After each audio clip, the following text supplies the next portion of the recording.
తర్వాత మాయాని వెతికాను, తను కనిపించలేదు. మాయా తనకేమైందో తెలియలేదు.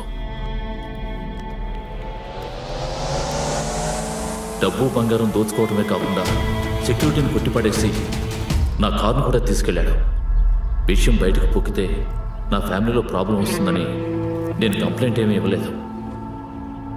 కానీ ఓ 10 రోజుల్లోనే ఈ కారుని ఎవరో వదిలేసి వెళ్లారని పోలీసులు తీసుకొచ్చి నాకు అప్పగించారు. నీకు కారు అయినా దొరికింది, నాకు కాల్ ట్యాక్సీ వాడే దొరికాడు.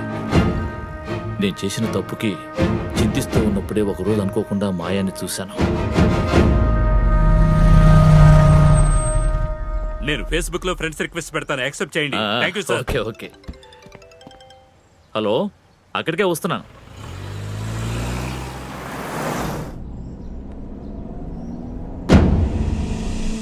వాళ్ళిద్దరిని ఒకే చోట చూడగానే నాకేం చేయాలో అర్థం కాలేదు.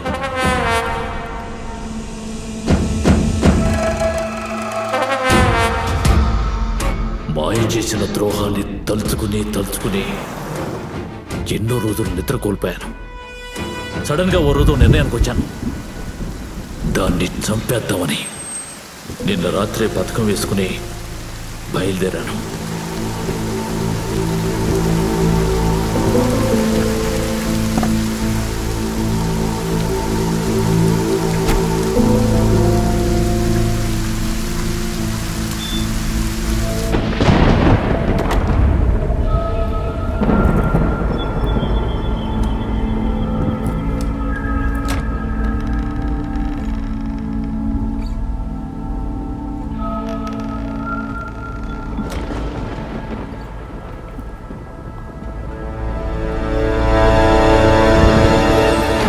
నాకంటే ముందే దాన్ని ఎవరో చంపేశారు.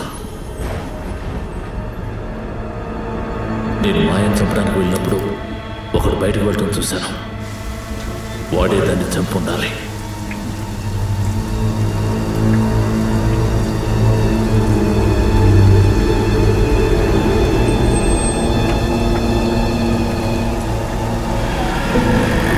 మాయ ఇంట్లోంచి వచ్చి ఆటోలో వెళ్ళింది గణేషే కదా? ఆటోలో వెళ్ళిన వాడే హంతకుడు. వాడు గణేష్ కాదు, ఇంకెవరు.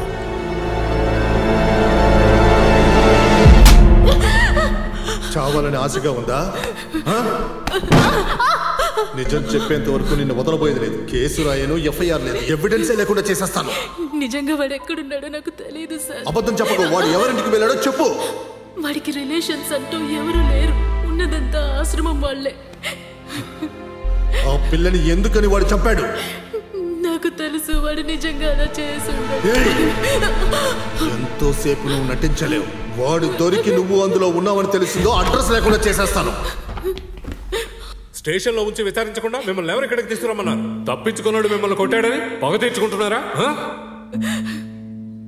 మీ పర్సనల్ రిలేషన్షిప్ని పర్సనల్గానే ఉంచుకోండి, డిపార్ట్మెంట్లోకి తీసుకురాకండి. మధు, చెప్పండి సార్. ఈ అమ్మాయిని హాస్పిటల్కి తీసుకెళ్ళి ట్రీట్మెంట్ ఇప్పించి స్టేషన్కి తీసుకు. Okay sir.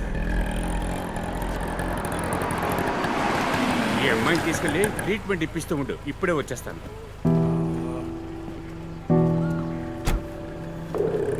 ఆటో. నిన్న రాత్రి పక్క వీధిలో ఒక అమ్మాయిని పొడిచి చంపేశారు. దాని గురించి మీకేమైనా తెలుసా? నువ్వెవరు సార్? పోలీసా? పొట్లకాయనరా, లేవరా.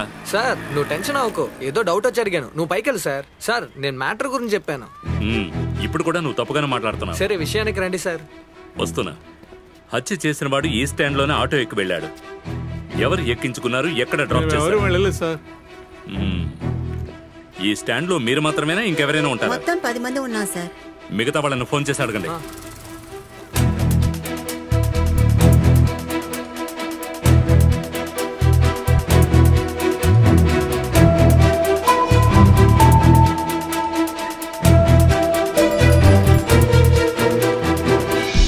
సార్ బాలరాజ్ అనే అతను ఇక్కడ నుంచి ఎక్కించుకెళ్ళాడంట సార్. పోలీసులు వచ్చారని చెప్పాను. కస్టమర్స్ ఉన్నారు, దించేసి ఆంధ్రవేలో వస్తానన్నాడు. త్వరగా రమ్మని చెప్పు.